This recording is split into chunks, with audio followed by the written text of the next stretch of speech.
desde la lógica de la empresa inserta en un determinado sector o industria, pero desde la lógica de la empresa. Siempre desde un agente económico, personas, empresas, sectores o áreas de una economía individual. Y cuando entramos al campo de la macroeconomía, nosotros hablamos ya de agregados económicos, de variables en la dimensión de toda la economía. Hablamos del Producto Interno Bruto, el PIB. Hablamos de la tasa de inflación o la variación del índice de precio al consumidor, el IPC. Hablamos de la tasa de interés, que es el precio por el uso del dinero en toda la economía. Hablamos del tipo de cambio, que es el precio de una divisa en términos de moneda nacional para toda la economía. Hablamos del mercado de capitales, hablamos del sector externo en la economía, es decir, grandes agregados económicos. El consumo, la inversión a nivel de toda la economía. Entonces el campo de la macro se difiere de la micro, porque en la macro hablamos de las economías y variables y fenómenos agregados. Esa es una primera característica muy importante. Distinguir los fenómenos agregados a nivel de economía o de país a través de la macroeconomía. Y esta macroeconomía también la miramos en dos dimensiones que siempre están presentes. Una dimensión normativa y otra dimensión positiva. Esta es una distinción que permite, de alguna manera, hacer una adecuada diferenciación. En términos muy generales, les reitero. Porque, por ejemplo, en economía positiva, que hay aquí economía normativa y economía positiva, hay autores, me recuerdo en este momento a Richard Lipsey. Richard Lipsey tiene como 10 textos de economía positiva y cada uno de 800 páginas. Por lo tanto, hay un autor que ha escrito 8.000 páginas de economía positiva dentro de otros cientos de autores. Esto es para decirles que, si bien es cierto, aquí en un cuadradito nosotros damos el concepto, cada uno de estos conceptos tiene una tremenda profundización que obviamente se puede estudiar en la medida que haya un acercamiento o interés por esta disciplina. Entonces, lo normativo, ¿qué es lo que nos preocupamos? Es cómo se debe ser. ¿Deben las mujeres tener la misma renta que los hombres a igual función de trabajo? Ese es un tema de economía normativa. ¿Debe el Estado apoyar a las pymes y a las personas ante la crisis del COVID-19? Es una pregunta de la economía normativa.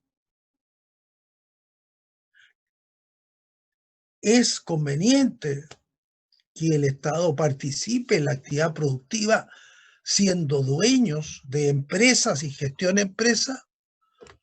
Propio de la economía normativa. Entonces, detrás de la economía normativa está el deber ser.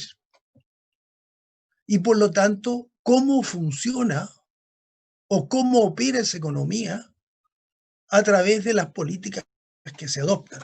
El deber ser de la economía. Y a través de la economía positiva estamos en el ser de la economía, cómo es la realidad económica y los fenómenos económicos que se observan. Descubrir lo que ahí está, proponer soluciones o políticas para poder desarrollar ese determinado contexto económico. Entonces, lo normativo, el deber ser; lo positivo, el ser de la economía. El objeto de la macroeconomía es fundamentalmente ver cómo funciona una economía y cómo adoptar criterios por parte de una autoridad económica para afectar la conducta de esos actores y poder generar mayor crecimiento, empleo, controlar la inflación, establecer equilibrio en la balanza de pago, es decir, la relación del país con el resto del mundo, distribuir el ingreso, etcétera, etcétera, etcétera.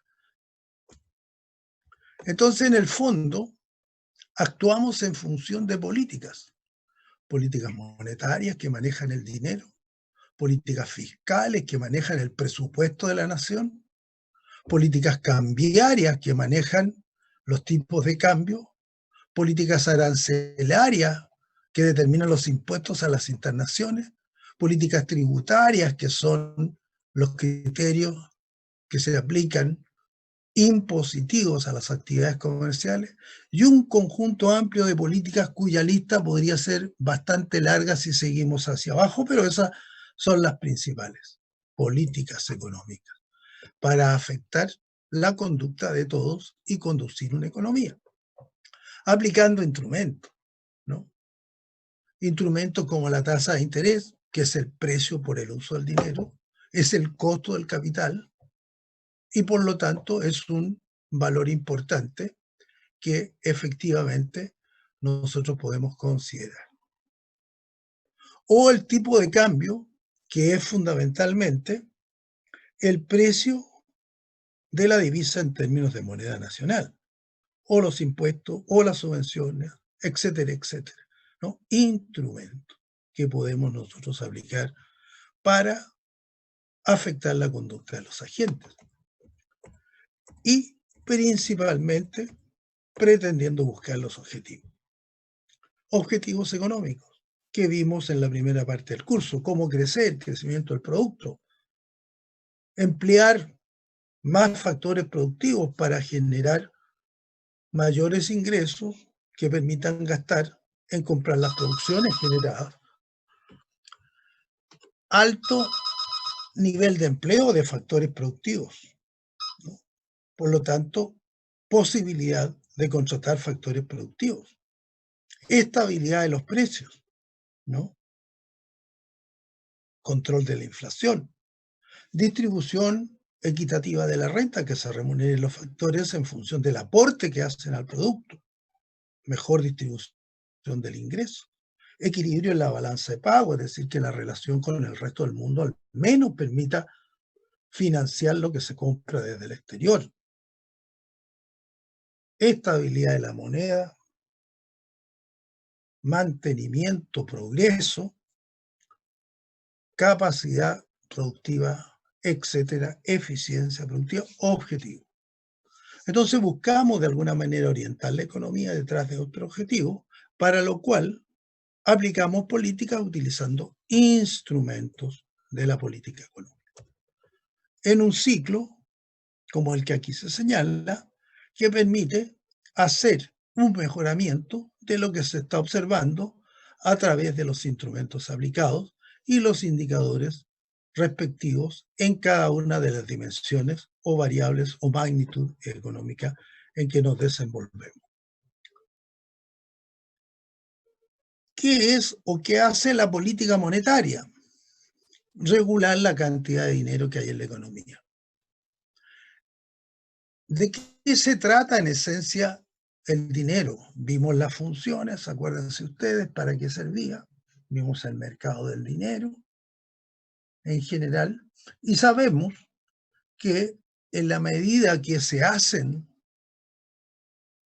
transacciones económicas y comerciales, se requiere de ese dinero.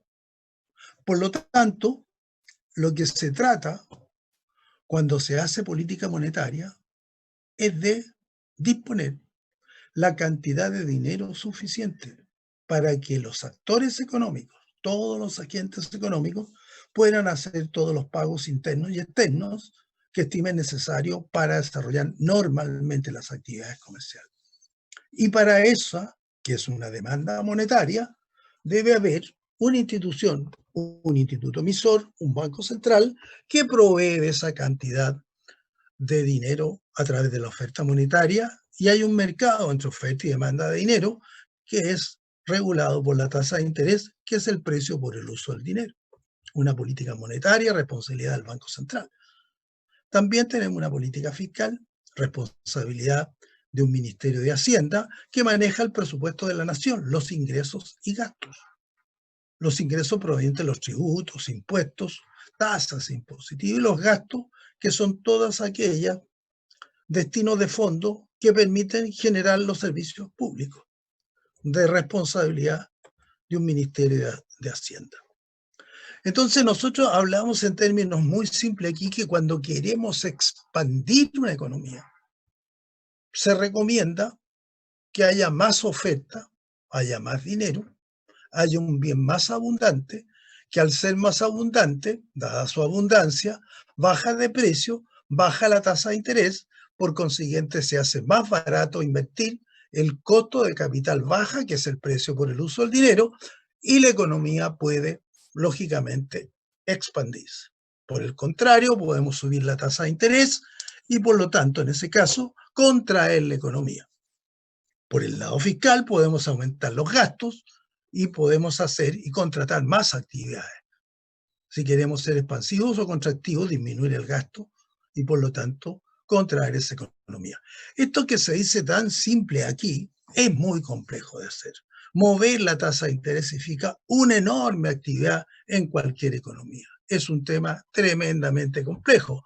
Pero aquí, como estamos hablando en términos generales, podemos decir que si queremos expandir la economía, podemos bajar la tasa de interés y por lo tanto disminuir el costo de capital o el precio por el uso del dinero y de esa manera entonces hacer más barato los procesos productivos de forma tal de producir más. Entonces podemos entender el concepto, pero en términos muy generales. Hacer eso en la práctica es complejísimo. Mover una tasa de interés de 0,5 a 0,25, que a cualquiera de nosotros podría decir, sabe que me da lo mismo, es muy complejo en una economía. Interviene mucha gente, muchos especialistas.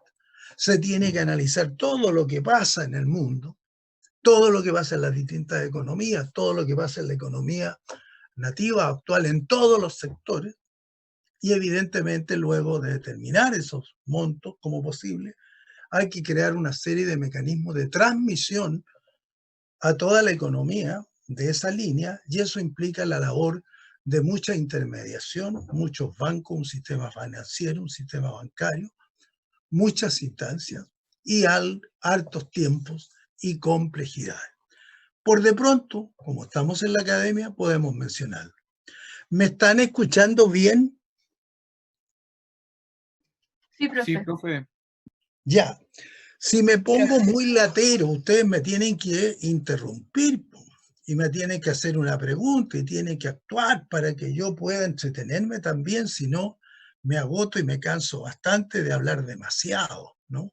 Pero es lo que hay que hacer en esta modalidad online porque alguien tiene que transmitir conocimiento. Bien, entonces para que les quede claro, ¿no? Nosotros podemos tener políticas macroeconómicas para manejar la economía de un país. Monetarias cuando nos preocupamos de la parte del dinero, fiscales cuando nos preocupamos del presupuesto de la nación o del presupuesto público. Y con esas medidas, que son las fundamentales, fiscales, monetarias, podríamos en un determinado momento contribuir a expandir o contraer una economía. Obviamente, sujeto a una cantidad enorme de variables y dimensiones que están interactuando en todo momento, porque son muchos los actores económicos que están presentes en una economía. También nos podemos preocupar de la política exterior en materia comercial o de los tipos de cambio en las materias cambiarias. Son distintas políticas que apuntan a distintos actores y con distintos propósitos. También podemos preocuparnos de la distribución de la renta, la distribución equitativa de la renta, garantizar calidades de vida, controlar la inflación, etcétera, etcétera. Es decir, en el campo del hacer de la economía, trabajamos con muchas políticas económicas. También podemos señalar la temática de los objetivos macroeconómicos. Si estuviera en nuestro objetivo el crecimiento económico y el empleo, como está ahí señalado, y estamos en un ciclo alcista, es decir, un ciclo de incremento de la producción, lo que empieza a ocurrir es que aumenta la producción. Para producir más necesitamos contratar factores productivos, tenemos una función de producción, tenemos mayor empleo y tenemos mayor inflación en la medida que contratando más, valoramos más y por lo tanto suben los precios. De manera tal que una inflación controlada con una mayor cantidad de empleo, genera mayor producción. Un ciclo a la baja será aquel en que la economía está bajando en producción, empleo y inflación. Por lo tanto, para nosotros es muy importante, si queremos crecer, crear las condiciones para ello a través de las políticas. Y lo que está ahí es lo que he dicho en palabras en forma resumida, ¿no? Una expansión monetaria, un aumento del gasto público o una baja en el tipo de cambio genera un crecimiento en la economía. Un menor gasto, una alza en la tasa de interés o una revaluación de la moneda genera una política contractiva.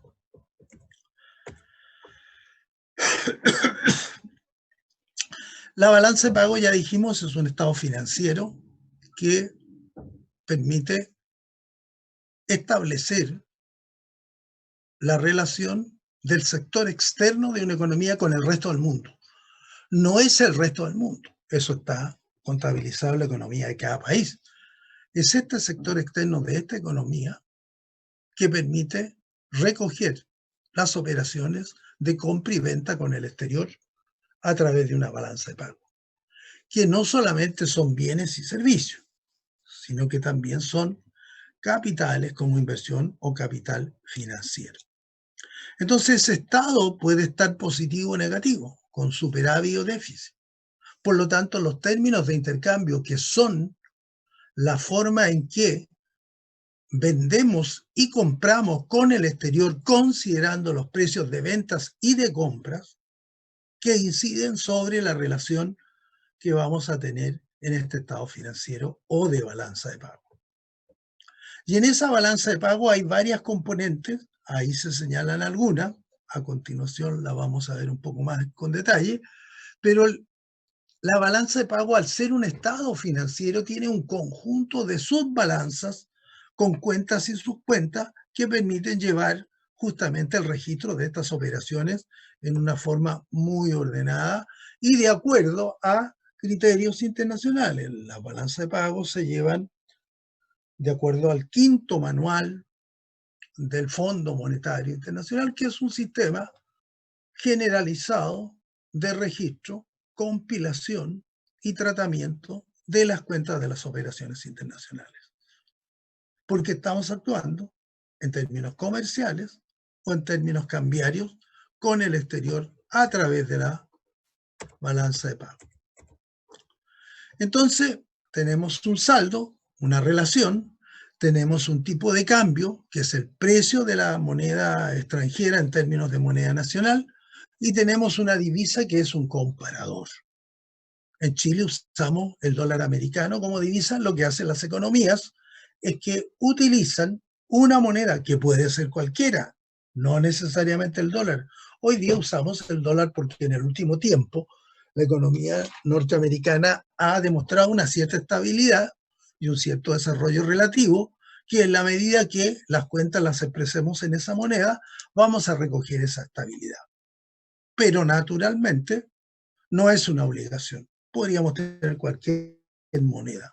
De hecho, el peso chileno fue divisa de todo el Pacífico Sur, incluyendo a Australia, Nueva Zelanda, la Polinesia y toda América del Sur y Centroamérica en los años 33 del siglo pasado.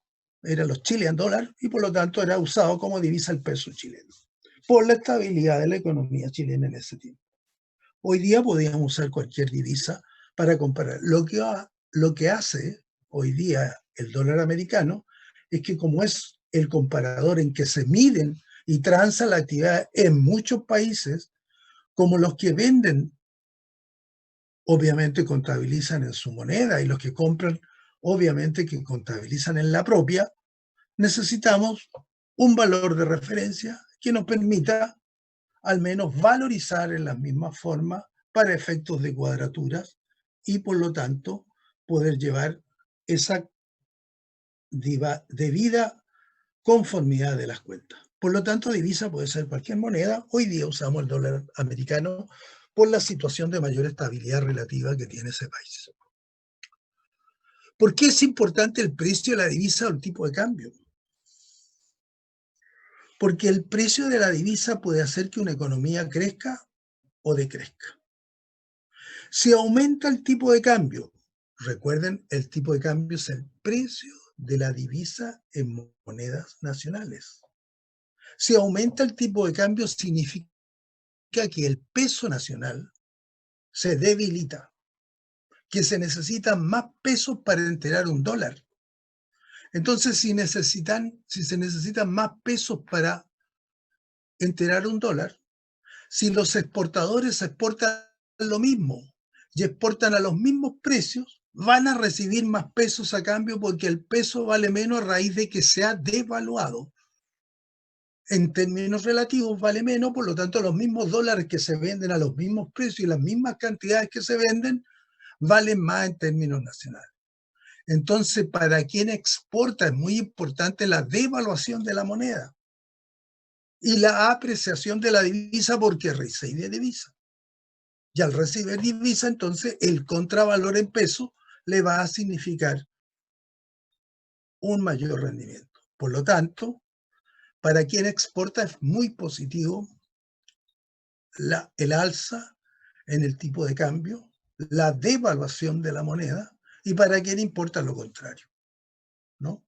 Para un importador es muy importante que baje el tipo de cambio, porque de esa manera, para comprar lo mismo necesita menos peso porque el peso vale más.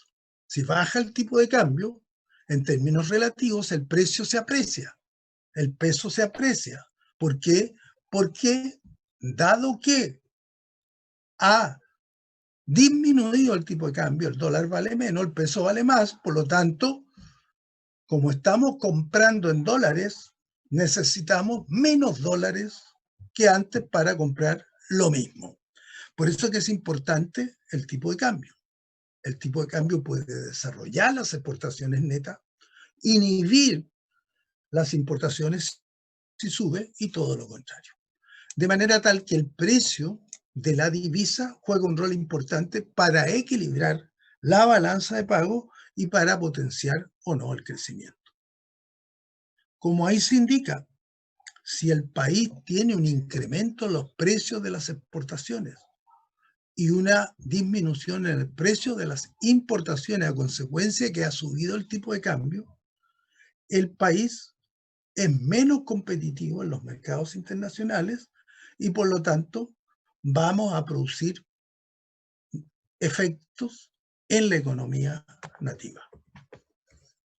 Bien, en esta clase ojalá que me hayan entendido lo que les he hablado, al menos de este concepto de saldo en la balanza de pago, del tipo de cambio y de la importancia del precio relativo, que es una devaluación cuando evidentemente la moneda nativa vale menos, o de una apreciación cuando la moneda nativa vale más. A ver, en lo que viene ahora se requeriría que ustedes estuvieran atentos porque vamos a ver un conjunto de conceptos de cuentas nacionales que son importantes para tener esa visión panorámica de la macroeconomía. Pero acá vamos a ver varias definiciones. Por lo tanto, si guardan atención, podrán aprender dichos conceptos que naturalmente son de bastante utilidad para todos los fines. Entendamos primero tres cosas. ¿Por qué las personas pueden tener ingresos? O las familias, o los consumidores, o los demandantes, o las unidades económicas domésticas. Ya dijimos, son los únicos dueños de los factores productivos. Por lo tanto, reciben ingresos porque prestan servicios como trabajadores, se contratan como trabajadores en cualquier actividad productiva, por lo tanto reciben sueldos, salarios, remuneraciones. Las personas también son dueños del capital, por lo tanto, invierten el capital en los mercados de capitales y van a recibir dividendos, reajustes y rentabilidades. Las personas también son dueñas de la tierra o de los terrenos, instalaciones, y por lo tanto van a recibir intereses, rentas, utilidades por esos arrendamientos o por ese préstamo de capital, y también son dueños de una capacidad empresarial. Por lo tanto, las personas son dueñas de los factores productivos en la economía, todas, y son los únicos dueños. Por lo tanto, reciben el pago por los servicios que prestan. Y por lo tanto, con esos servicios que prestan, van a recibir ingresos. Y cuando esos ingresos son gastados, pueden comprar las producciones que generan las empresas. De manera que las empresas van a recibir ingresos a consecuencia de que las personas que han obtenido ingresos de las empresas a consecuencia de los servicios prestados por los factores productivos de los cuales son dueños, y van a luego a comprar las producciones, las empresas van a percibir ingresos entonces provenientes de las personas a quienes venden los productos generados por las empresas. Por lo tanto, siempre hay una contraparte. Hay un flujo real de recursos productivos que se prestan a la empresa y hay un flujo real que se recoge de bienes y servicios comprados a las empresas. Se prestan servicios productivos, se compran bienes y servicios de las empresas. Y hay un flujo de contrapartida monetario en el cual se pagan. Pagamos o pagan las empresas por los servicios prestados por los factores productivos y pagan las personas por los bienes y servicios comprados. Por lo tanto, hay un flujo real y un flujo monetario que es equivalente porque uno es la contraprestación del otro. Y eso hace que la economía siempre esté en equilibrio. Veamos en términos simples una serie de conceptos que ojalá tengamos claridad para explicarlos y ustedes para comprenderlo. ¿Qué es el ingreso agregado de toda una economía? El ingreso nacional, el ingreso total. Es el total de pagos que se originan en una economía, en un sistema productivo, porque se han contratado factores productivos. Por lo tanto, el ingreso agregado de toda la economía es porque se contratan factores. Las personas, familias, ya dijimos, son los dueños de los factores.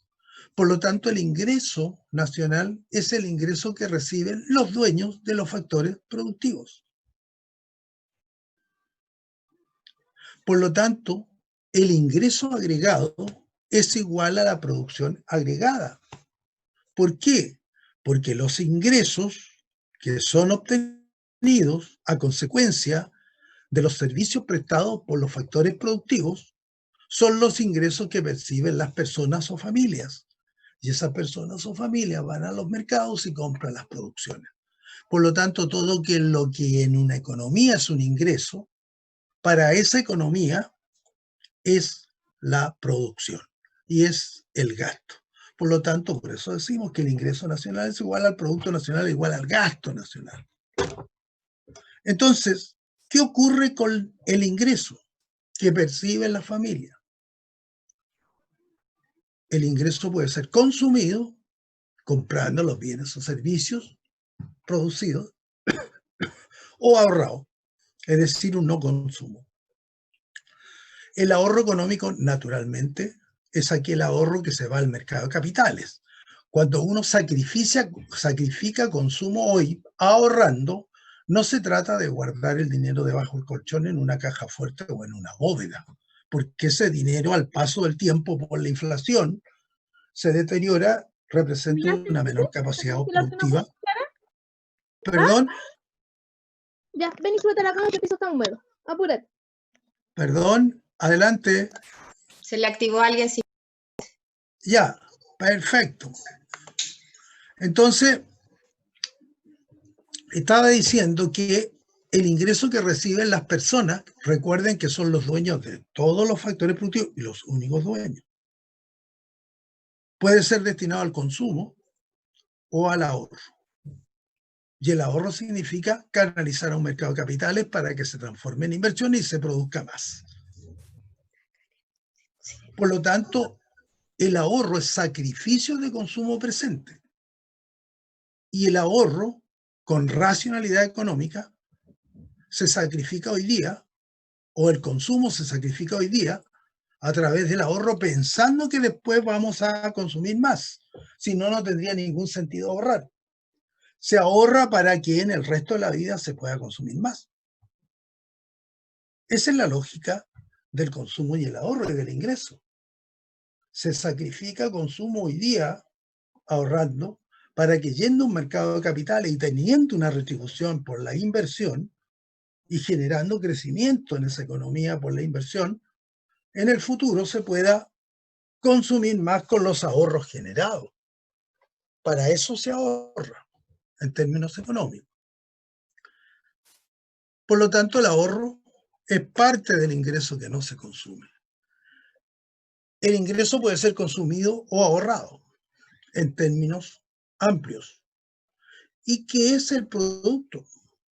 El producto es la sumatoria de todos los bienes y servicios que han generado los agentes productivos, las empresas, bienes que son destinados al consumo o a la inversión. Eso es lo que hacen las empresas con sus productos. Bienes el consumo o la inversión.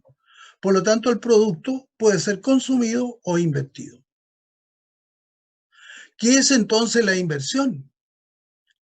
La parte de la producción que no se consume en otro proceso productivo y que normalmente es proveniente del ahorro.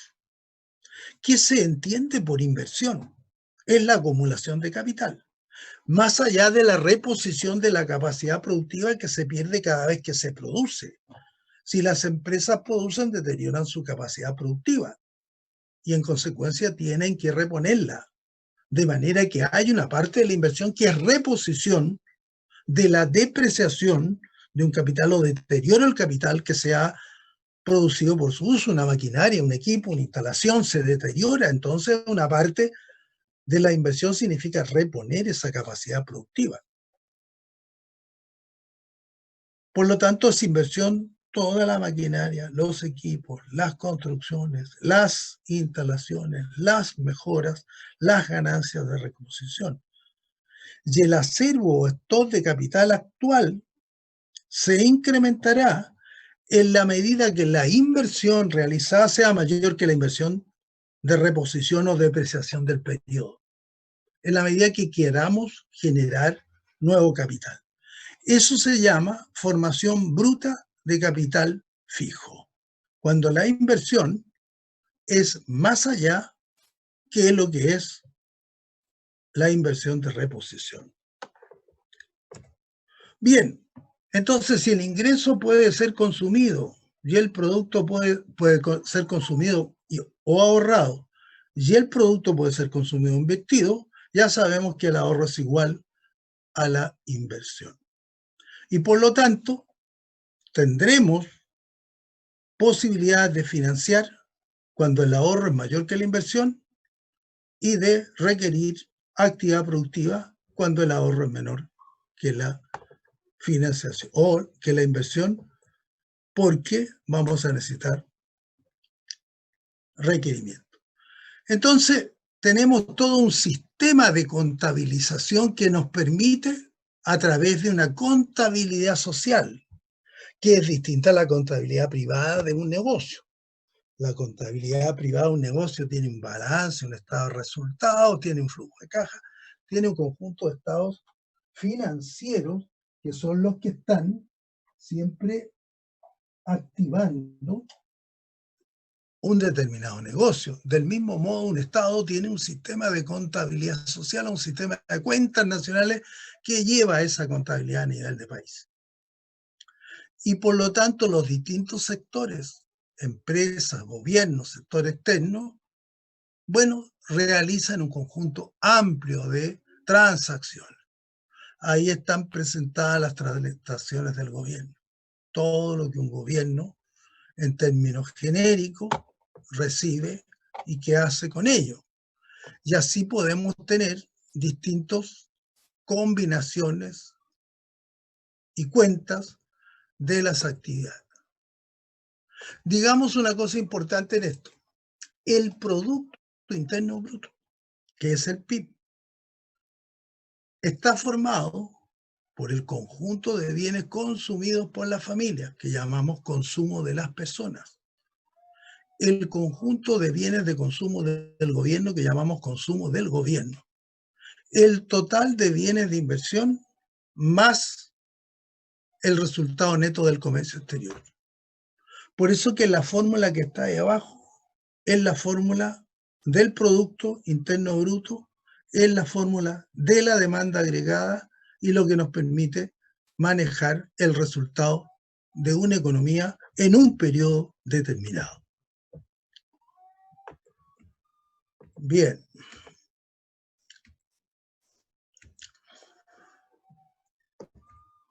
Vamos a introducir otro concepto que es muy importante, que tiene que ver con las ventas intermedias, intersectoriales o interempresas. Hay toda una demanda intermedia en la economía que no se contabiliza en el Producto Interno Bruto, porque de hacerlo significaría duplicar, triplicar o quintuplicar tantos procesos productivos que puedan intervenir. Les voy a poner un ejemplo que ojalá ustedes me lo entiendan. Un proceso productivo. Vamos a tener un proceso agrícola que requiere semillas y que son resultantes de un cultivo previo.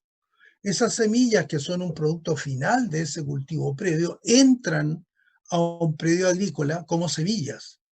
Las semillas, al sembrarse, necesitan factores productivos para ser sembradas, ¿no? Necesitamos un trabajador, necesitamos pala, es decir, capital, necesitamos un terreno, factores productivos, y contratamos esos factores productivos y pagamos a los factores productivos en una producción agrícola. Como resultado de ello, nosotros tenemos que la semilla se transforma en trigo, que es un producto final, pero ese trigo puede ser consumido como tal o destinado como insumo a otra industria, que es un molino, que compra ese trigo como insumo, que era el resultado final de otro proceso productivo agrícola, y a ese trigo le agrega factores productivos, le agrega trabajo, capital, ¿no? Instalación, y transforma en un molino el trigo en harina. La harina, que es el producto final del molinero, pasa a ser un insumo para un panadero, y un panadero toma la harina y le agrega otros factores productivos para generar pan. Entonces, si se dan cuenta, cada una de las actividades económicas fue generando un valor agregado. Y ese valor agregado es nada más ni nada menos que el pago a los factores productivos que cada proceso productivo hace. Por lo tanto, si volviéramos a contabilizar los insumos que cada uno de ellos recibe, estaríamos contabilizando o triplicando o cuadruplicando, quintuplicando los valores. Por eso toda esa demanda intermedia que ocurre de transacciones interempresariales, intersectoriales, no son parte del Producto Interno Bruto, no son parte de la producción final.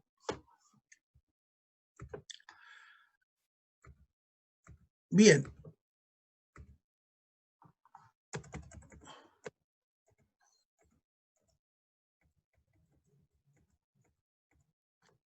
Entonces ustedes me pueden decir ahí, ya que están atentos,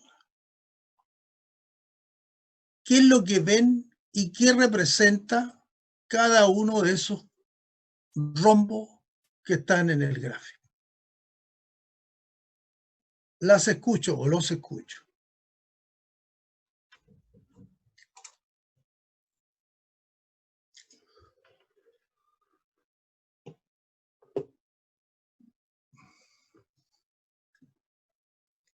Profe, si usamos acá su ejemplo del trigo, la harina, sería como eso, ¿cierto? Claro, lo que El estamos sector 1, diciendo, no, por eso les pongo el gráfico. claro, el sector 1 sería como la semilla. El sector 2 ya sería como el trigo.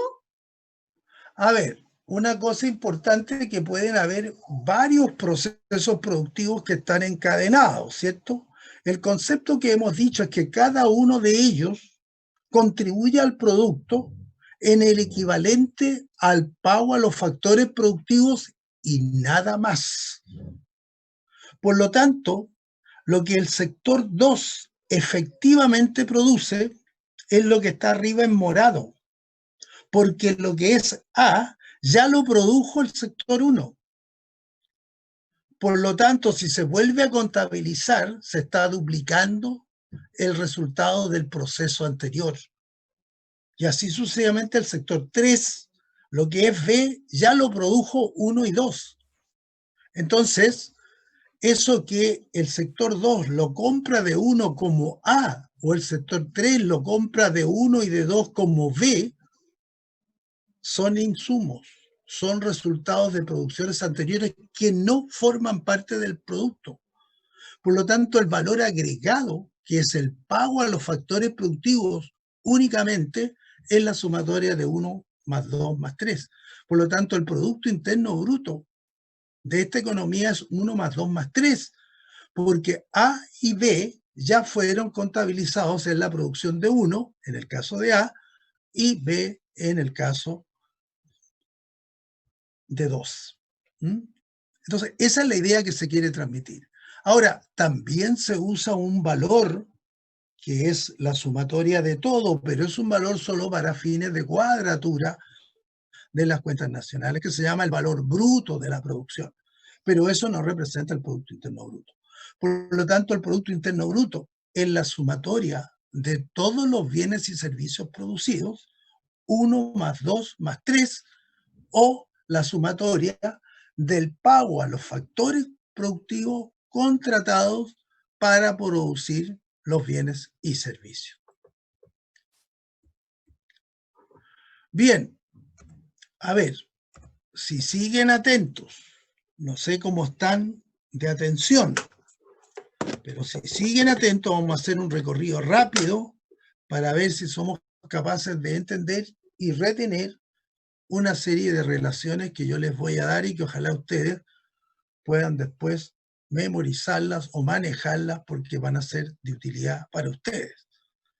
Primero, vamos a hablar de un Producto Interno Bruto a precios de mercado, que es todo lo que se produce en una economía, bienes y servicios finales, a precios de mercado, que implica una valoración de esa producción en las transacciones.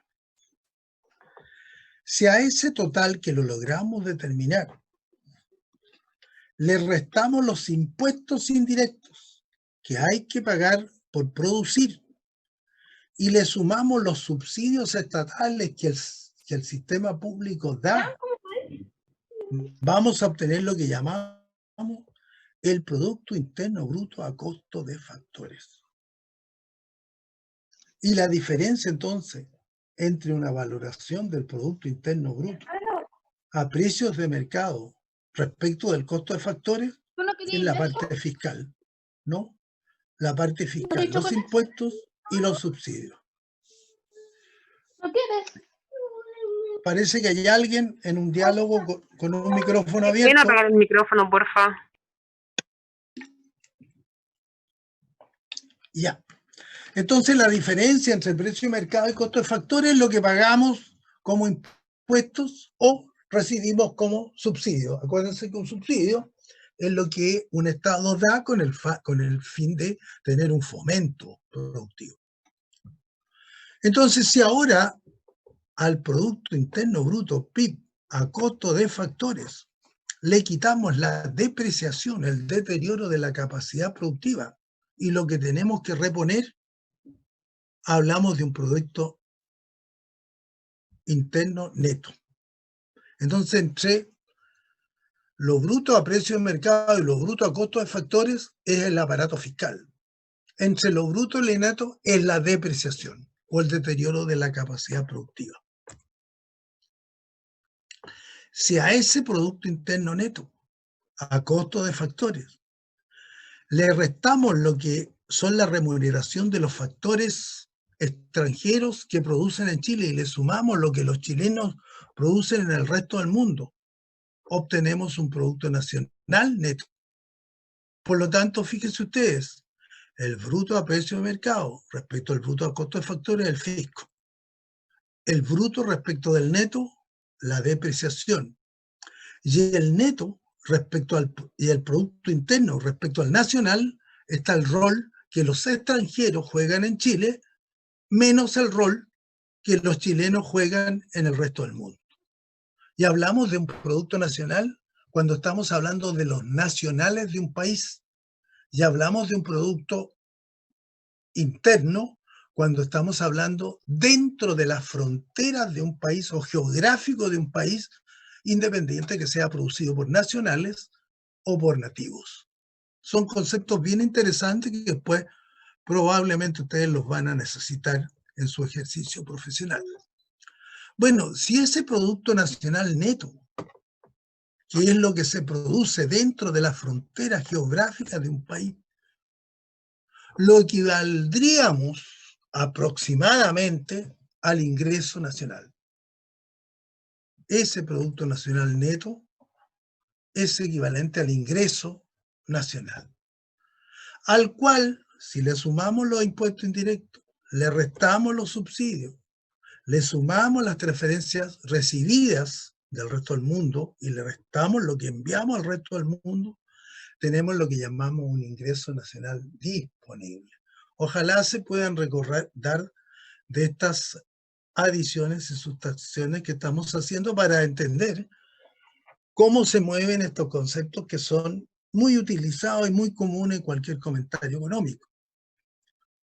Si a ese ingreso nacional disponible, que es lo que dispone de un país dentro de lo que son sus nacionales, es decir, estén afuera o estén adentro, lo que llamamos ingreso nacional, le restamos lo que recibe un sector público, lo que reciben las empresas, lo que imponen las empresas, las contribuciones al seguro social, las transferencias recibidas por persona, tenemos lo que se llama el ingreso de las personas. Y ese ingreso de las personas es muy importante porque si le restamos los impuestos, es el ingreso personal disponible. ¿Por qué es importante este concepto? Porque es lo que efectivamente las personas disponen para su vida, para el funcionamiento como tal. Por lo tanto, nosotros podemos tener cuentas macroeconómicas que nos permiten llevar las cuentas en una contabilidad social o en un sistema de cuentas nacionales a través de todo un país.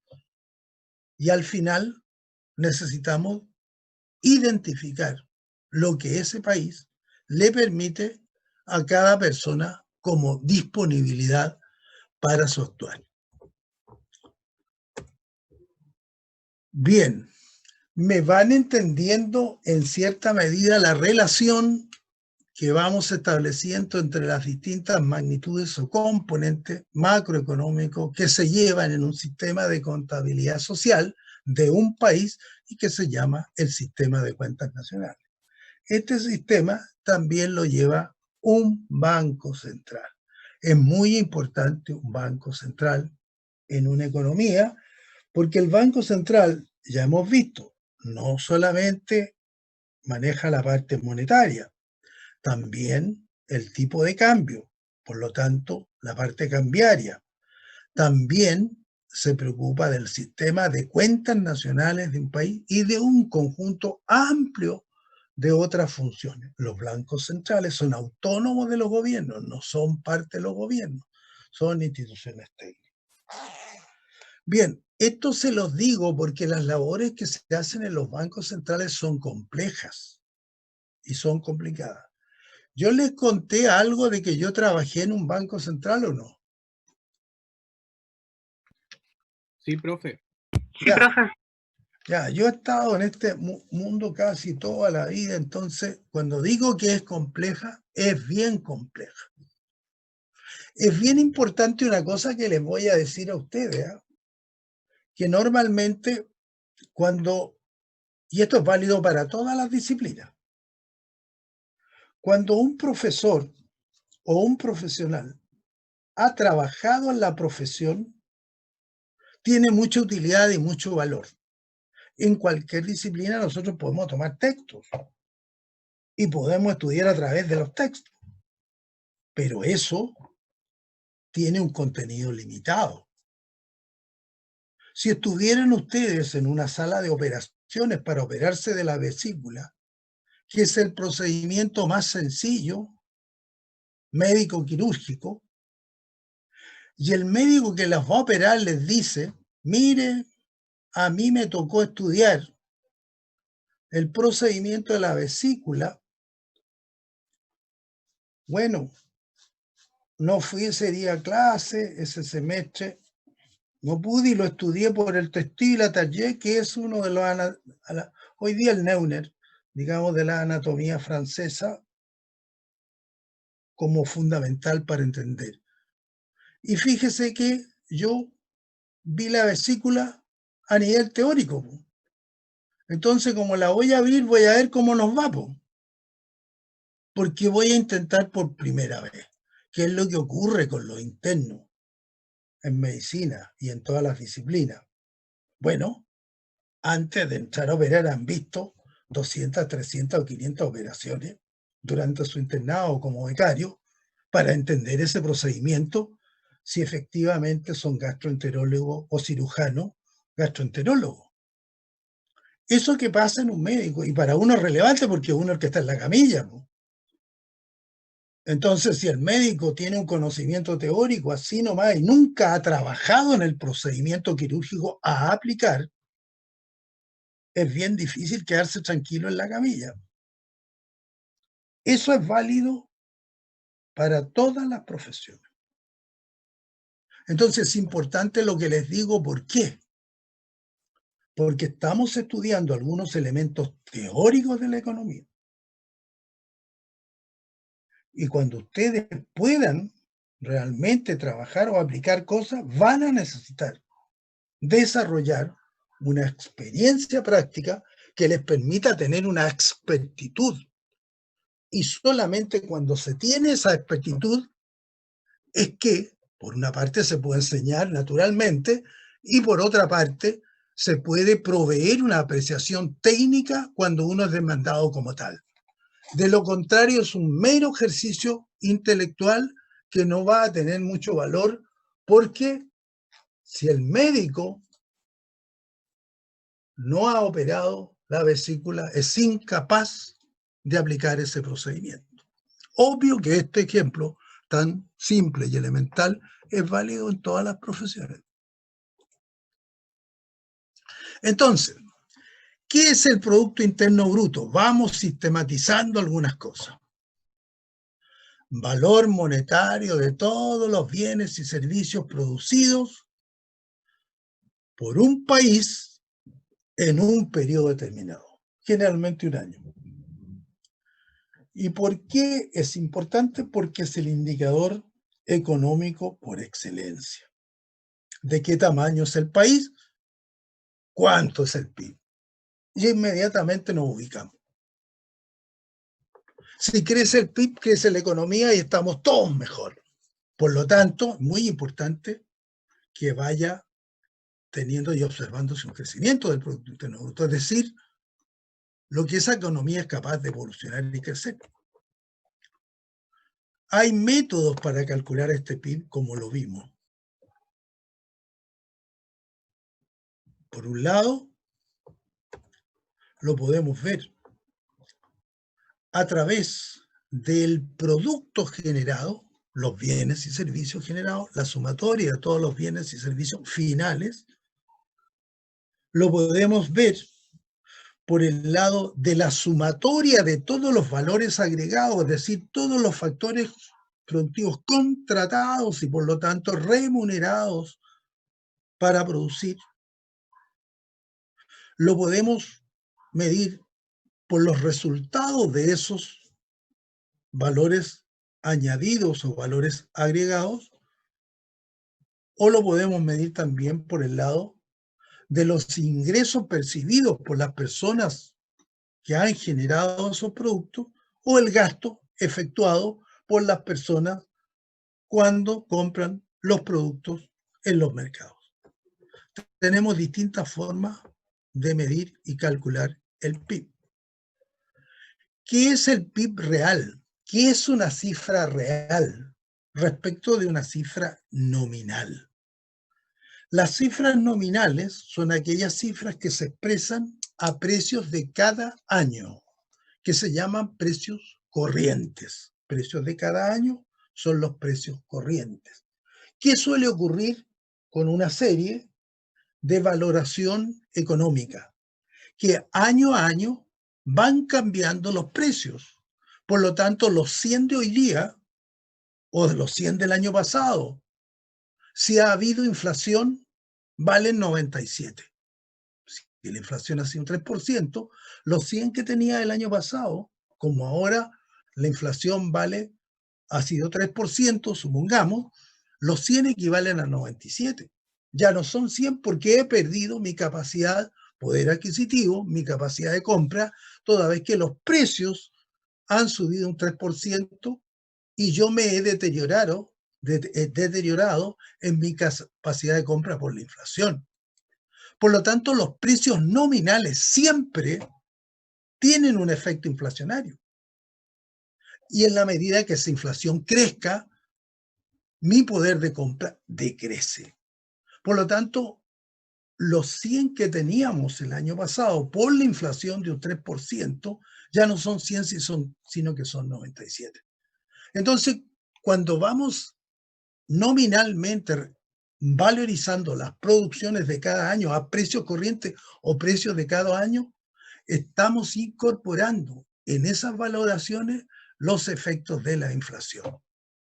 Por lo tanto, para comparar cifras, para hacer cualquier análisis exacto de cifras, tenemos que sustraer ese efecto inflación o efecto variación en los precios, que significa deflactar.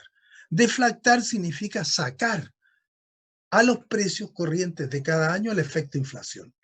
Inflactar significa agregar en los precios corrientes el efecto inflación. Entonces, si nosotros los precios corrientes, es decir, a precios de cada año, los deflactamos por un índice, por ejemplo, el IPC, que es un índice de cómo ha variado la inflación, es que vamos a expresar los precios nominales a precios corrientes o los valores nominales de cualquier dimensión económica a precios constantes. Y cuando son precios constantes, expresamos en precios de un año base. Es decir, podemos decir nosotros también, mire, vamos a tomar el año 80 igual base 100 o el año 2000 base 100. Entonces, a medida que van variando un índice, van cambiando en términos constantes, en términos reales, lo que efectivamente se está dando. Y eso se llama a precios constantes. Entonces, cuando transformamos los precios o las cifras nominales a precios corrientes de cada año, aplicando un deflactor para expresar esas cifras nominales corrientes de cada año a precios constantes de un año base, es que podemos comparar. Por lo tanto, los 100 del año pasado son equivalentes a 97 a precios constantes. A precios nominales siguen siendo 100 el año pasado y hoy día equivaldrán a lo que fuere 103 probablemente nominalmente, pero realmente por el efecto inflación son solamente el equivalente a 97. Entonces, cuando las cifras están a precios nominales de cada año y las deflactamos por un índice que es un deflactor, que sustrae ese efecto de variación de precio, es que nosotros podemos entonces expresar las cifras en términos reales, que es expresarla a precios constantes respecto de un año base. Este proceso de deflactación e inflación es válido para cualquier disciplina. es válido para cualquier valoración, porque es muy importante que las comparaciones que hacemos para detectar si el Producto Interno Bruto va creciendo como resultado de un esfuerzo productivo o es efecto solamente de que ha aumentado los precios y solamente es un efecto de valoración o de inflación. Bueno, uno es el PIB real, otro es el PIB nominal. ¿Qué pasa con el Producto Interno Bruto, que es el indicador económico de excelencia y que permite medir el estado y la evolución de un determinado país si se mide en términos reales? Tiene limitaciones. ¿Por qué? Porque este producto no necesariamente contabiliza todos los bienes y servicios producidos en una economía. Tenemos muchas actividades que no se registran, todas las que llamamos economía sumergida, economía subyacente, economía subterránea, que no forma parte de los sistemas de cuentas nacionales y que hay obviamente un sector importante que ocurre o transcurre en esa informalidad. Por lo tanto, el PIB ya no incluye esa economía sumergida o subterránea. Tampoco incluye aquellas actividades que no implican transferencias en dinero. El trabajo doméstico de la dueña de casa siempre reclama, tiene toda la razón, trabaja tanto más, pero no se le valora. O el trabajo que se hace voluntariamente en cualquier parte, no se valora. O el trueque que no tiene valoración, el intercambio de mercancías unas por otras en términos relativos. ¿Por qué no la considera el PIB? Porque no pasan por los mercados. Por lo tanto, el Producto Interno Bruto no solamente no considera la economía sumergida o informal, sino que tampoco aquellas que no se expresan en los mercados. Otro factor importante que no considera el Producto Interno Bruto son las externalidades, que pueden ser positivas o negativas. En una parte del curso nos referimos a ellas. Si tenemos un predio que tiene vacas y al lado hay una planta que elimina elementos tóxicos al agua y las vacas toman esa agua, la empresa que es lechera no tiene ninguna culpa que al lado existe una empresa que contamina las aguas y que hace que la producción de leche baje. Es una actividad negativa que no se contabiliza. Y si al lado hay una planta de vitaminas que tira sustancias nutrientes o nutritivas para las vacas y produce más leche, también es una externalidad positiva o economía positiva que no se contabiliza en el producto. Entonces, no contabilizamos economías subterráneas sumergidas, no contabilizamos actividades de trabajo voluntario doméstico o el trueque, y tampoco las externalidades positivas o negativas. Y ahí sí que es importante. ¿Por qué? Porque por la contaminación ambiental, por ejemplo, la contaminación de los ríos, la contaminación de los mares, acústica, o la contaminación del medio ambiente en general, no se contabiliza dentro del Producto Interno Bruto y puede estar siendo relevante en el bienestar de una población. Tampoco estamos midiendo la calidad de los bienes y servicios producidos. ¿Por qué? Porque son solo números. Cuando nosotros sumamos el Producto Interno Bruto, estamos sumando el valor equivalente a los alimentos, libros, armas, veneno, cualquier cosa, producto, ¿no? que se genere. Las maquinarias, equipos, instalaciones, textiles, ropa, cosméticos, ¿no? Líquidos, bebidas, alimentos. Por lo tanto, no estamos valorizando lo que podría ser la calidad de la producción entre distintas épocas. En el párrafo siguiente está dicho cómo han variado los precios de los computadores. que tenía un precio relativo muchos años atrás mucho mayor y sumaba más al Producto Interno Bruto. Hoy día tienen un precio menor, suman menos, por lo tanto en el Producto Interno Bruto no se mide la calidad, sino que la expresión en número. Tampoco en el Producto Interno Bruto, y eso es importante que ustedes lo entiendan, no se mide la distribución de la riqueza entre los habitantes. Y ese es un tema serio y un tema fundamental en el caso nuestro. Chile es un país pobre, no es un tigre ni mucho menos de nada. Estamos viendo con la crisis que estamos hoy día enfrentando, que basta que una persona pierda el empleo para que se transforme en pobre en 2 meses o 3 meses. Un profesional calificado que pierde el empleo y que no recibe su renta 2, 3 meses, pasa a ser pobre porque no puede pagar el arriendo, tampoco la educación, tampoco puede comer.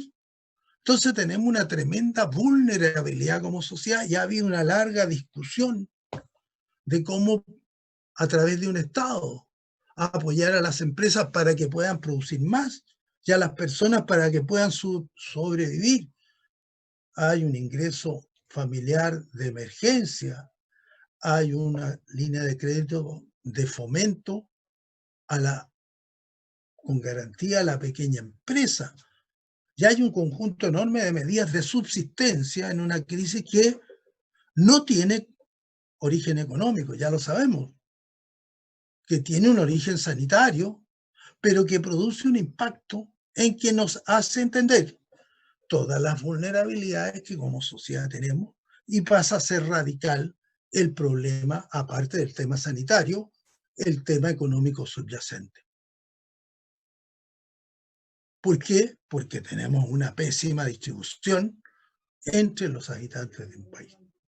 Tenemos un ingreso per cápita cercano a los $25.000 anuales, pero el 95% de la población, o los 9 primeros deciles, están por debajo de ese promedio. Entonces existe una enorme concentración en unos muy pocos, muy ricos.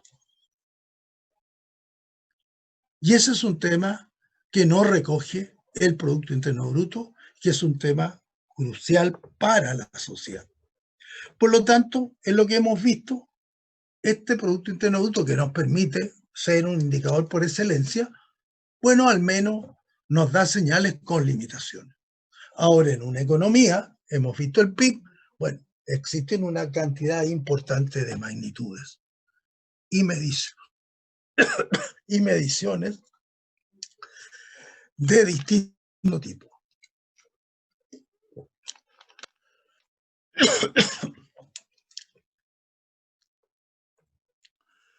Bien, mencionamos por ahí la balanza de pago.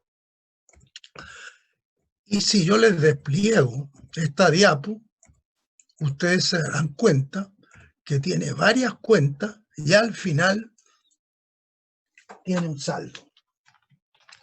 Entonces, cuando uno ve este otro indicador ahora, que es el saldo en la balanza de pago, es decir, la relación del sector externo de la economía respecto del resto del mundo, se da cuenta que hay un montón de cosas involucradas.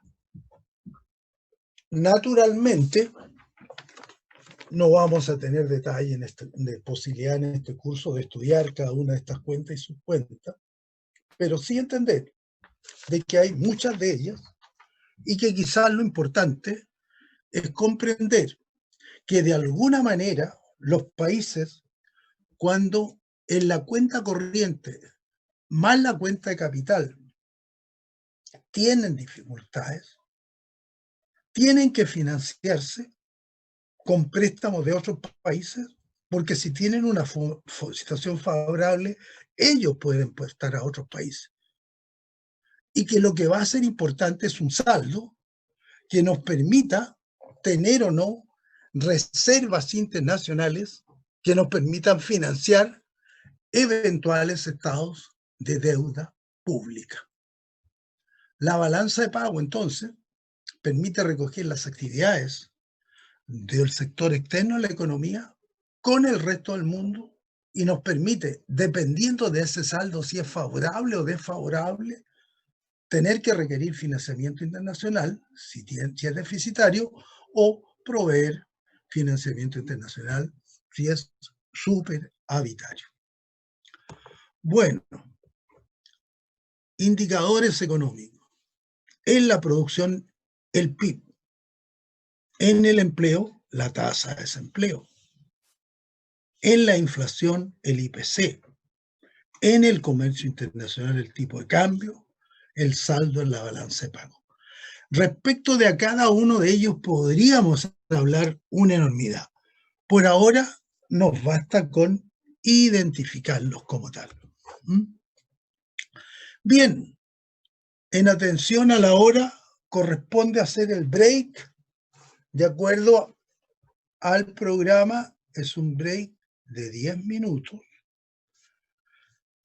que empezaríamos ahora, salvo que tengan algún comentario, alguna duda, alguna inquietud que plantear, porque Profe, ustedes representan un curso que habla poco. Bien, adelante. profe, yo llegué un poquito tarde a su clase. ¿Sí me voy a dejar ¿Ya? presente? ¿Y cómo te llamas tú, chiquilla? Fernanda Vázquez. Entré 20 minutos tarde, si no, solo que no lo quería interrumpir. Ah, ya. No, si yo te creo todo, Fernanda. Si yo soy de los Profe, yo igual, Nicolás Yacine. a los alumnos le cree todo. ¿Cómo te llamas tú? Nicolás Yacine. Nicolás Yacine. Ya, pues pregunté harto por ti, pues, Sí, entre como 15.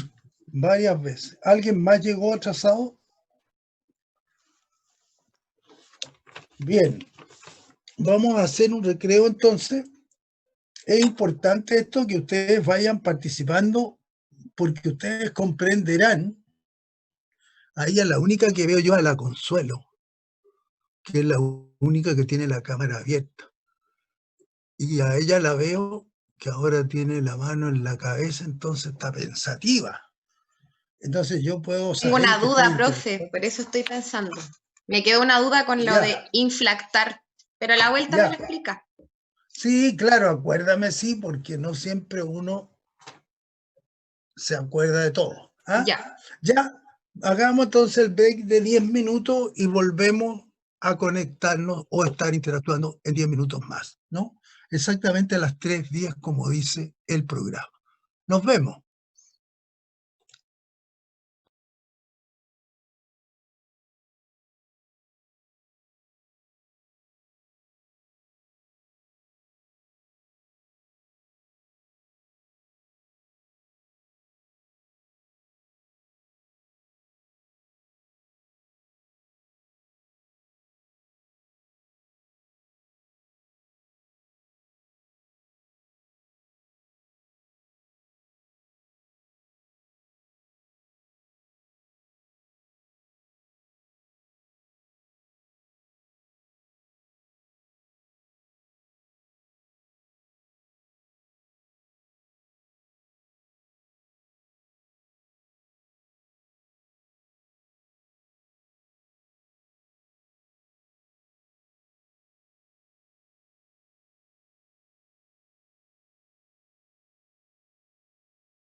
Muy bien.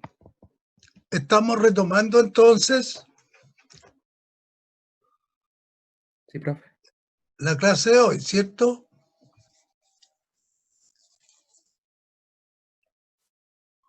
Bien. Había una pregunta respecto de la inflación, Sí, ¿cierto?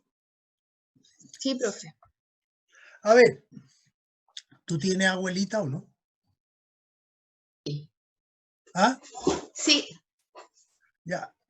Probablemente tu abuelita, a lo mejor, si tuvo capacidad de ahorro en algún momento dado, puso un peso en un banco, en una libreta de ahorro alguna vez. ¿Qué ocurre si tu abuelita, qué edad tiene tu abuelita, Consuelo? tiene 84. Ya.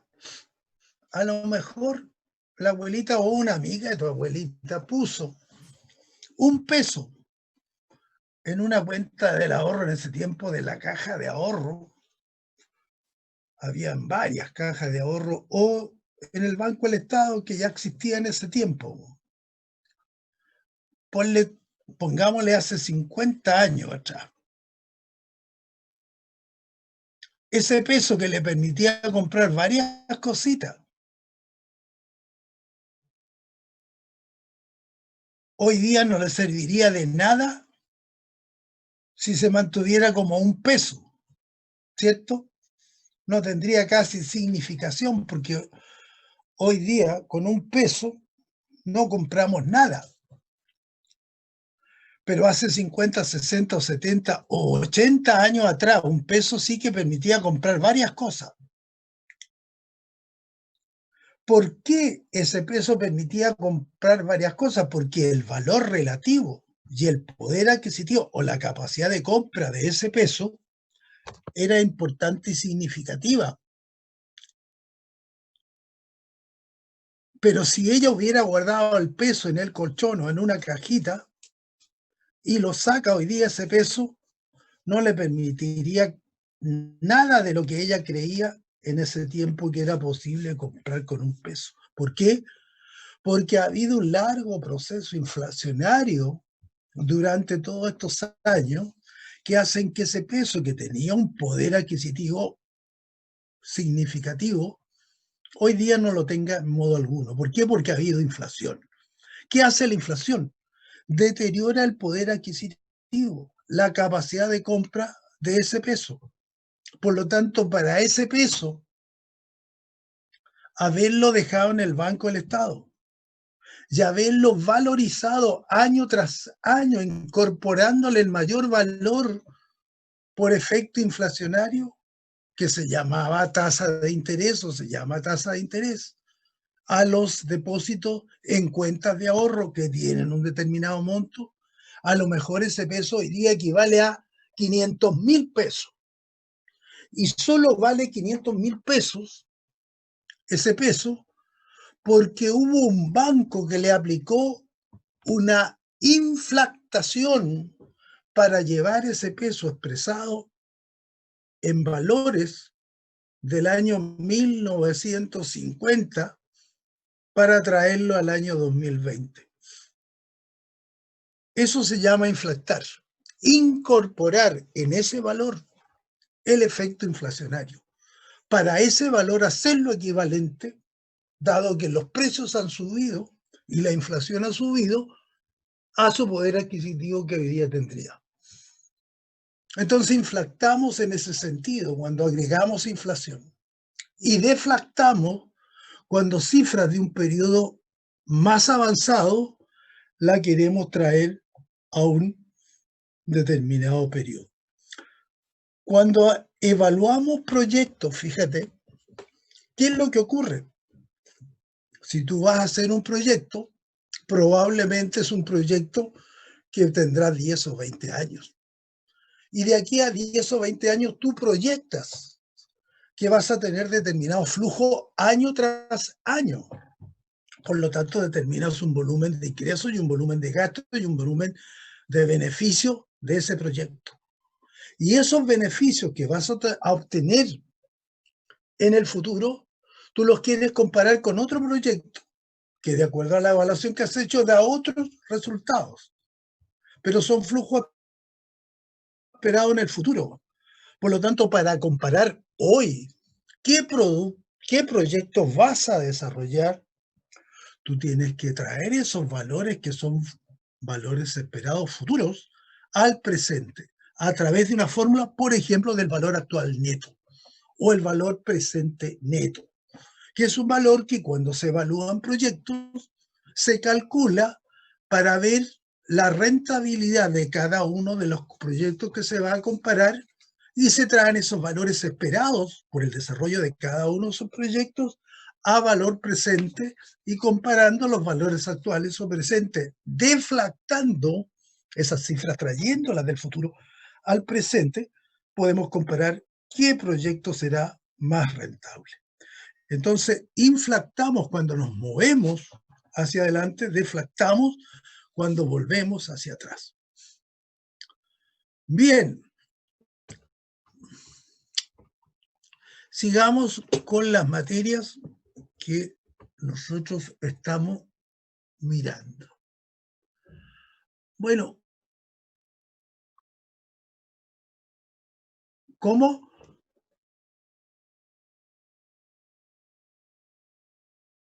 ¿Cómo te llamas tú, chiquilla? Aliaga.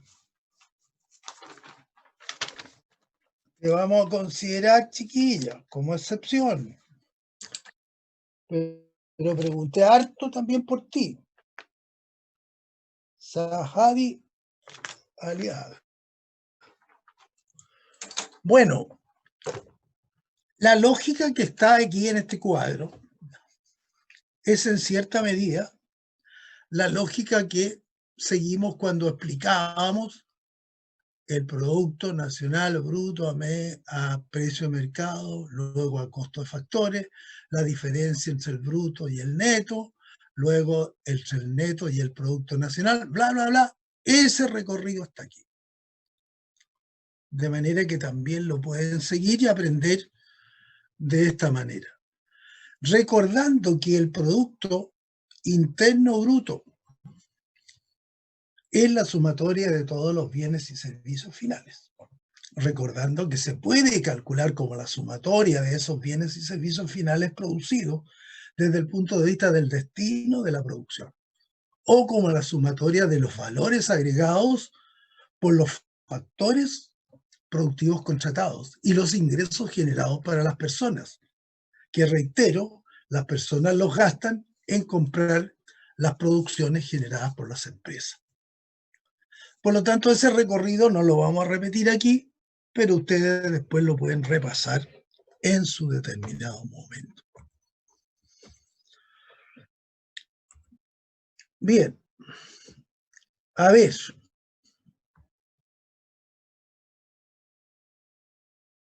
¿Ustedes me pueden contestar lo que está ahí?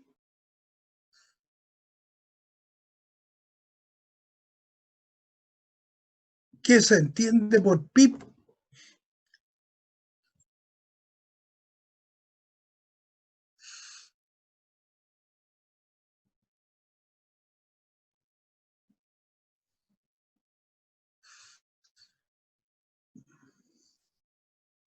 Profe, el valor monetario de todos los bienes y servicios finales producidos Ya, por un país en un año.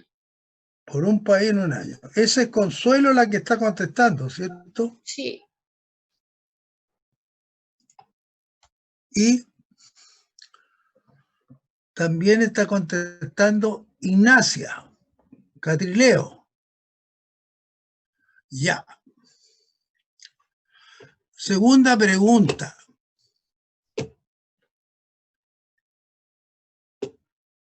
Alguien conteste. ¿Qué es el PIB nominal? ¿Qué es el PIB real?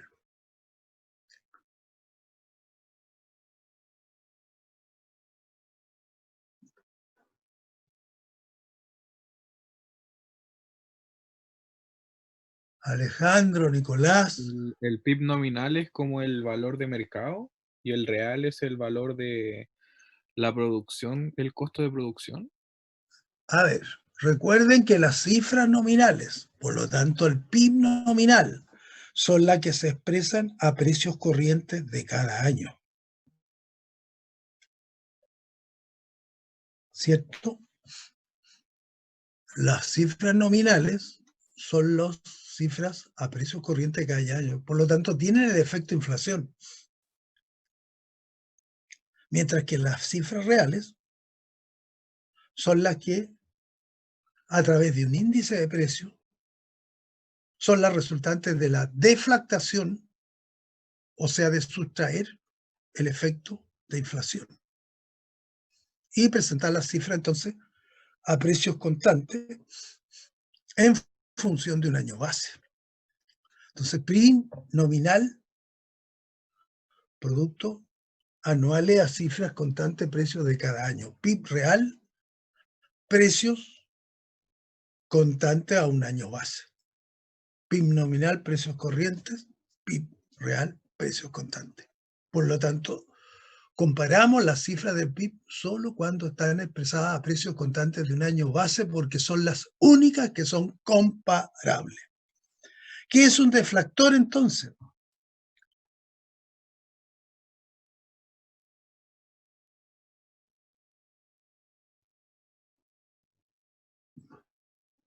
¿Es como se regulan y se van como forjando todas estas cosas?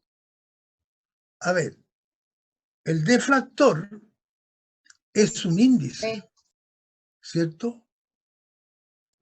Un El que índice, por ejemplo, transforma los valores corrientes a valores constantes claro, o los valores nominales en reales. en valores Un PIB, reales. un deflactor por excelencia es el IPC, porque el IPC es el índice de precios al consumidor, que recoge todos los precios en la economía y como esto han ido variando año tras año. Entonces podríamos deflactar por el índice general de precios. O, si somos más específicos, por el índice de un sector. Usándolo como deflactor para expresar las cifras de cada año que no se pueden comparar. Porque un peso del año 50 no es lo mismo que un peso del año 2020, ¿cierto? Entonces tenemos que hacer las cifras comparativas años con años en términos reales, expresadas a precios constantes en función de un año base o de un índice para poderlas comparar. Eso es muy importante en cualquier magnitud o dimensión a medir. A ver, ahí la pregunta 4. Fíjense ustedes que hay un año base, hay un índice, hay una variación y hay valores. ¿Cómo calcularían el PIB real?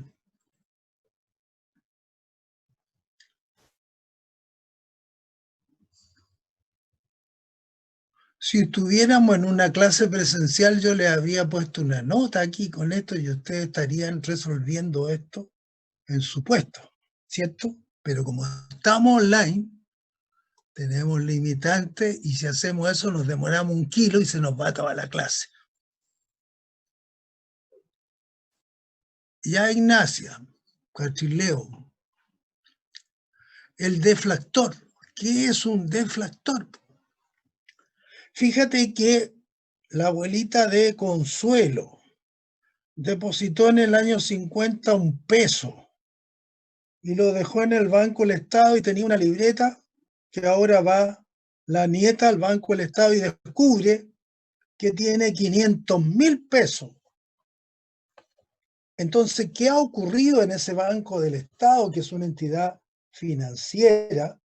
Le ha revalorizado el peso, que valía 1 peso en el año 1950, y luego, después de 70 años, vale 500.000 pesos. ¿Por qué vale 1 peso 500.000 pesos? Porque ha habido una inflación. y por lo tanto el valor de ese peso y el poder adquisitivo en términos de comprar lo que se compraba con un peso, hoy día equivale a 500.000 pesos. Por eso, como ese banco fue usando ese peso y obteniendo rentabilidad, le puede pagar ahora 500.000 pesos, porque todo ese proceso inflacionario que le ha permitido tener esa rentabilidad. Entonces está aplicando un índice que inflacta la cifra de un peso para llevarla al año 2020, aplicándole a ese peso toda la inflación que ha ocurrido. Por lo tanto, en el año 51 hubo un tanto por ciento, 52 y así sucesivamente hasta el año 2020, que tuvo un tanto por ciento de inflación. Entonces ese peso lo fue revalorizando para traerlo a la fecha. Ya aplicó un índice inflacionario de reajustabilidad de ese valor para traerlo a un valor actual de hace 70 años. Por lo tanto, estamos inflactando la cifra del año 50 hasta el año 2020. 70 años de rentabilidad transforman un peso en 500.000 pesos.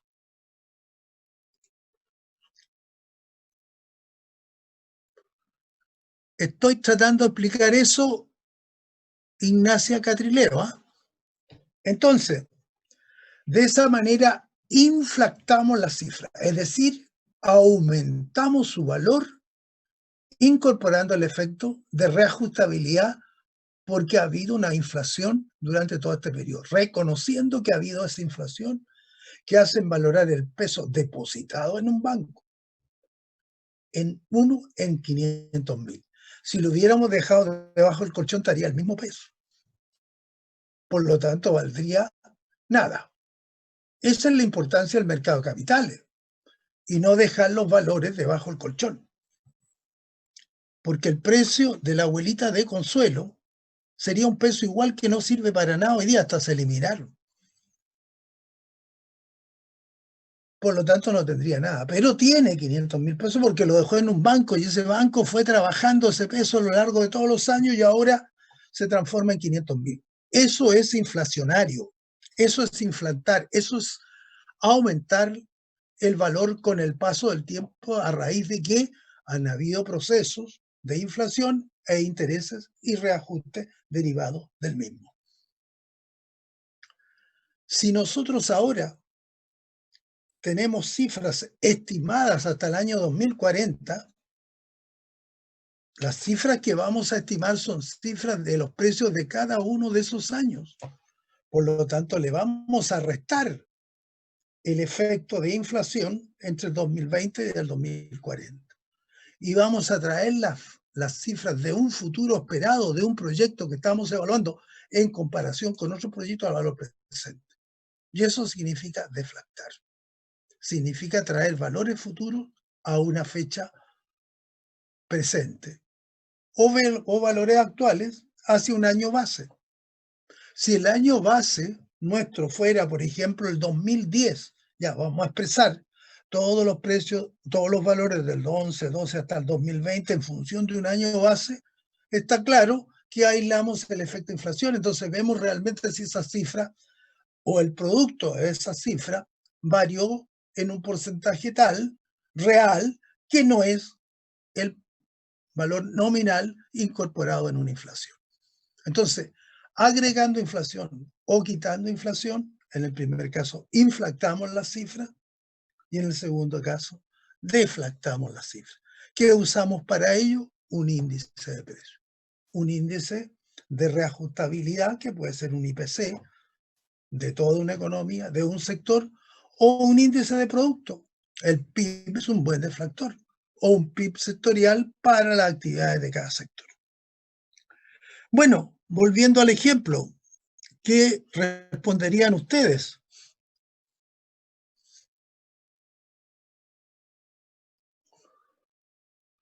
Difícil la pregunta, ¿cierto? No está tan simple y directa, veámoslo. A ver si lo podemos resolver rápidamente.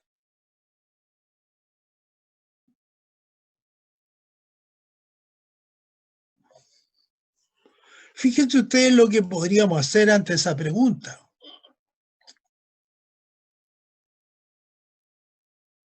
Tenemos un año base, tenemos valores y nosotros podemos llevar las cifras nominales en cifras reales.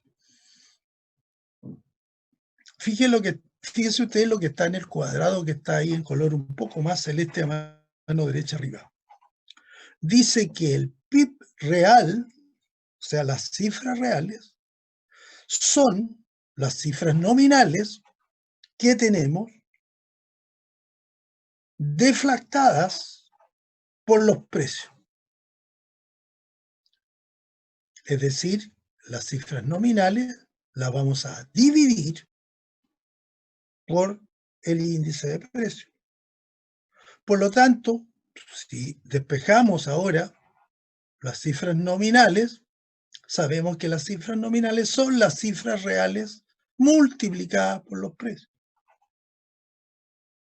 Y si despejamos los precios, sabemos que los precios son la variación entre los precios nominales y los precios reales. Entonces, en este ejemplo, podríamos decir que el PIB real del año T, o más bien dicho, el PIB del año T valorado a precios del año cero, que es el año base, o expresado en bienes del año base, es 105, como se señala abajo. ¿Y cuál fue el crecimiento del PIB entre los años 0 y T? Real, un 5%, porque estamos calculando 210 partido por 2, que es 105. Mientras que si hubiéramos considerado el PIB nominal, habríamos creído que fue un 110%, porque habría sido de 100 a 210. Por lo tanto, podríamos haber creído que había un incremento del PIB de un 110% si hubiéramos comparado cifras nominales en precios corrientes de cada año, lo que evidentemente no es efectivo, porque en términos reales lo que ha ocurrido es solamente un crecimiento del 5%. Entonces, trabajar con cifras reales nos permite una valoración más exacta, más precisa y correcta. Bien. A ver, cuando nosotros estamos mirando estas contabilizaciones de variables y magnitudes económicas y mirando lo que es la contabilidad agregada, nos estamos preocupando de cosas relevantes, del PIB, el desempleo, la inflación, la balanza comercial, un montón de otras derivaciones. Podríamos agregar un montón más. Esto lo hizo uno de mis ayudantes en su momento, que era bueno para dibujar, ¿no? Abajo está su nombre. Pero aquí podríamos agregarle una cantidad enorme de otras variables agregadas. Entonces, lo que es importante entender que a través del sistema de cuentas nacionales y de la contabilidad social a nivel macroeconómico, podemos llevar el registro de cada una de una serie de dimensiones que en la economía están vigentes y que afectan lo que en la derecha se indica, ¿no? A la vez, dimensiones o magnitudes sustantivas. Siempre. Y que en general, cuando estamos hablando de una contabilidad nacional muy simplificada, muy simple, muy elemental, estamos hablando de distintos actores. En este caso, familias y empresas únicamente. Esta es una economía cerrada y privada. Ni siquiera tiene el gobierno, ni menos el sector externo, ni menos el mercado de capitales. Es una economía cerrada y privada.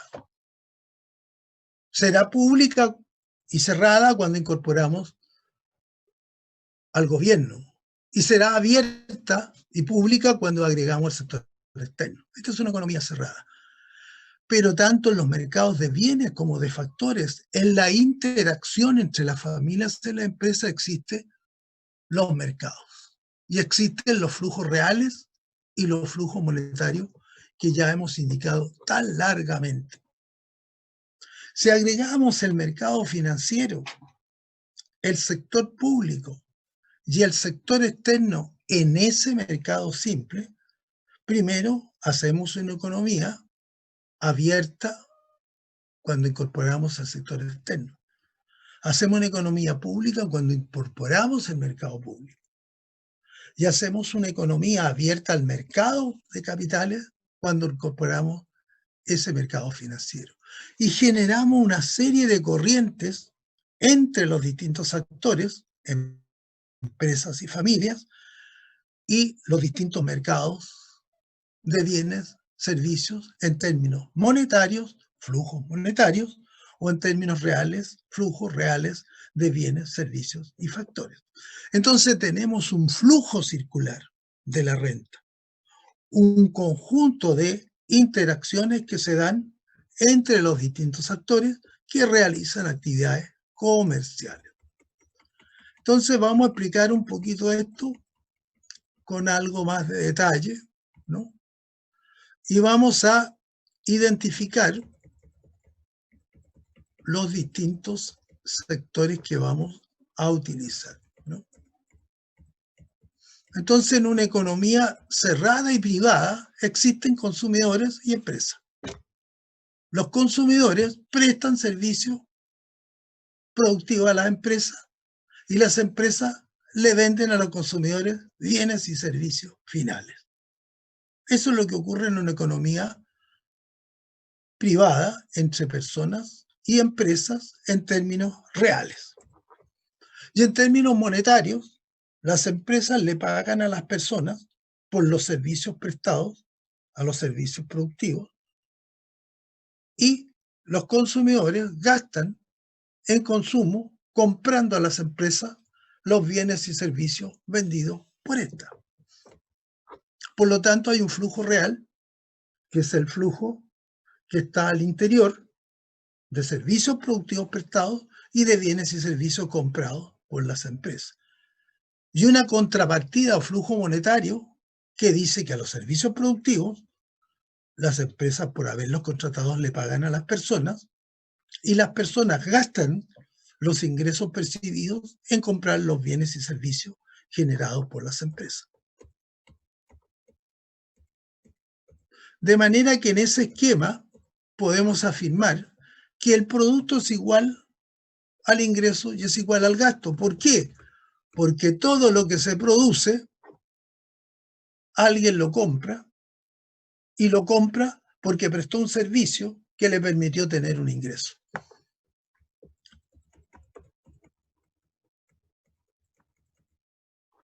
Por lo tanto, si incorporamos ahora el sector ahorro-inversión, vamos a ver que una parte del consumo de las personas se destina al ahorro. Por lo tanto, esa economía va a decrecer, porque ya hay una parte que no se gasta. Se sacrifica consumo presente, con un ahorro. Pero, como hemos dicho, si es en términos económicos, en aras o postulando un consumo futuro mayor, porque de lo contrario no tiene sentido ahorrar. Solo se ahorra en la medida que, en términos económicos, lo que sustraemos de un flujo circular de la renta nos permite después tener una rentabilidad a través de la inversión mayor que nos permita un consumo mayor, si no consumimos ahora. Por lo tanto, incorporamos ese sector financiero, sector ahorro-inversión, que permite canalizar los fondos provenientes de las personas a través del ahorro para canalizarlo a la inversión. Y esas entidades del mercado financiero, mercado de capitales, la industria bancaria, la industria financiera, opera por diferencial de tasa. Lo que paga a los ahorrantes o depositantes es menos de lo que cobra a las empresas por los fondos prestados. Y se financia con la diferencia entre las tasas de las colocaciones respecto de las captaciones. Pero además del ahorro de las personas, empiezan a aparecer otras corrientes, porque las empresas también tienen utilidades no distribuidas que van al ahorro-inversión. Y las empresas también tienen que reponer la depreciación a través de una inversión de reposición o de recuperación de la capacidad productiva instalada, que se deteriora en la medida que el capital que produce otros bienes, los bienes de capital son aquellos que producen otros bienes, se deterioran. Y los ingresos que reciben las personas no solamente se gastan en comprar las producciones de las empresas, sino que también en proveer a otras personas. Por ejemplo, servicios domésticos, servicios de la administración pública, si estamos hablando del Estado, que son ingresos de personas generados por otras personas.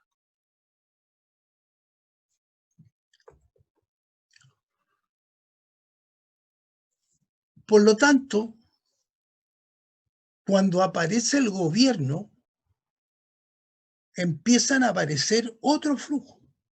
Las personas pagan impuestos al gobierno. Las empresas pagan impuestos al gobierno.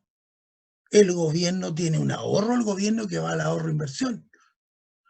Y el gobierno también gasta en comprar bienes a las empresas. Por lo tanto, en el ahorro-inversión, aparte del ahorro de las personas de utilidades no distribuidas de las empresas y la depreciación que se traduce en una inversión de reposición, también se nutre del ahorro del gobierno. Y este ahorro del gobierno también gasta, o el gobierno también gasta en bienes producidos por las empresas. Entonces hay una corriente también del gobierno. Y cuando se mete este gobierno en este flujo circular, ya aparece la economía pública. La economía que antes era privada, que incorpora el sector público y se transforma en pública. Y cuando incorporamos el sector externo, empiezan a aparecer los flujos de exportaciones y de importaciones con todos los actores. Entonces, ¿qué empieza a pasar en este flujo circular de la renta? Bueno, empiezan a aparecer estos macroflujos, que son millones y millones de transacciones en los distintos mercados que se van dando. Bien,